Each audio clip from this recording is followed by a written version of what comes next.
Commissionerate లో పోలీసుల బదిలీల వ్యవహారం హాట్ టాపిక్ గా మారింది. సిపి అంబర్ కిషోర్ ఝా బదిలీ ఆదేశాల తర్వాత భారీగా స్థానచలనాలు చోటు చేసుకున్నాయి. ఈ నెల 7న సిపి బదిలీ కాగా 9న 40 మందికి పైగా పోలీసులు బదిలీలు అయ్యారు.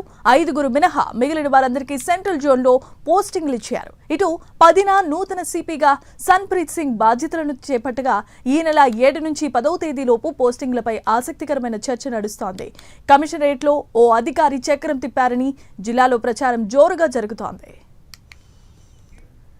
ఇక ఇదే అంశానికి సంబంధించి మరిన్ని అప్డేట్స్ ను వరంగల్ నుంచి మా కరెస్పాండెంట్ తిరుపతి అందిస్తారు. తిరుపతి, చెప్పండి.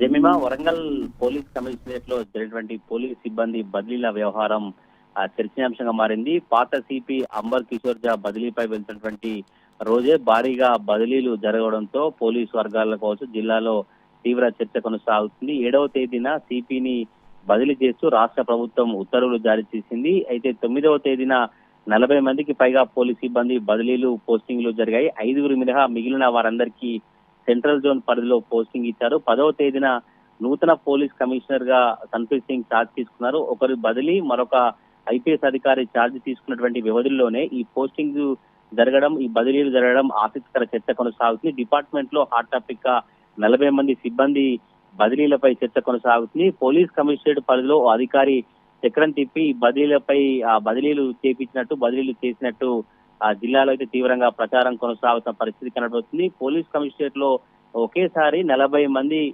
సంబంధించిన పోలీస్ సిబ్బంది బదిలీ అవ్వడం కావచ్చు, సిపి రిలీవ్ అయిన రోజే ఈ ఆర్డర్స్ కాపీ బయటికి రావడం చర్చనీయాంశమైన పరిస్థితి కనబడుతుంది. 33 మంది పీసీలు, 3 హెడ్ కానిస్టేబుల్, 4 ఏఐసీలు, మొత్తంగా 40 మంది సిబ్బంది 2 విడతల్లో ఒకే రోజు బదిలీ అయ్యారు. ఎలాంటి కౌన్సిలింగ్ లేకుండా బదిలీ చేశారంటూ ట్రాన్స్ఫర్ కోసం ఎదురు చూసినటువంటి కొంతమంది పోలీసులు ఆరోపిస్తున్నారు. ఈ నెల 7వ తేదీన అంబర్ కిషోర్ ఝాను ప్రభుత్వం ఉత్తర్వులు జారీ చేసింది. 9వ తేదీ నుంచి ఆయన రిలీవ్ అయిన రోజే ఇంత పెద్ద ఎత్తున 40 మంది సిబ్బంది బదిలీ చేయడం కావచ్చు, ఆ ట్రాన్స్ఫర్ ఆర్డర్స్ కాపీలు సోషల్ మీడియాలో చక్కర్లు కొట్టడం, సోషల్ మీడియాలో బయటికి రావడంతో ఈ బదిలీల వ్యవహారంపై పోలీసు వర్గాల్లో తీవ్ర చర్చ కొనసాగుతుంది. ఈ ట్రాన్స్ఫర్ అయినటువంటి బదిలీలో 5గురు మినహా మిగతా వారందరినీ సెంట్రల్ జోన్ పరిధిలో పోస్టింగ్స్ దక్కించుకోవడం చర్చనీయాంశమైన పరిస్థితి కనబడుతుంది. దీంతో ఈ ట్రాన్స్ఫర్ లో అక్రమాలు జరిగాయని ఆరోపణలు వెలువెత్తాయి. మరి దీనిపై పోలీసు ఉన్నతాధికారులు స్పందించి సమగ్ర విచారణ జరిపించి తగిన చర్యలు తీసుకోవాలనే డిమాండ్లు అయితే వినిపిస్తే మరి చూడాలి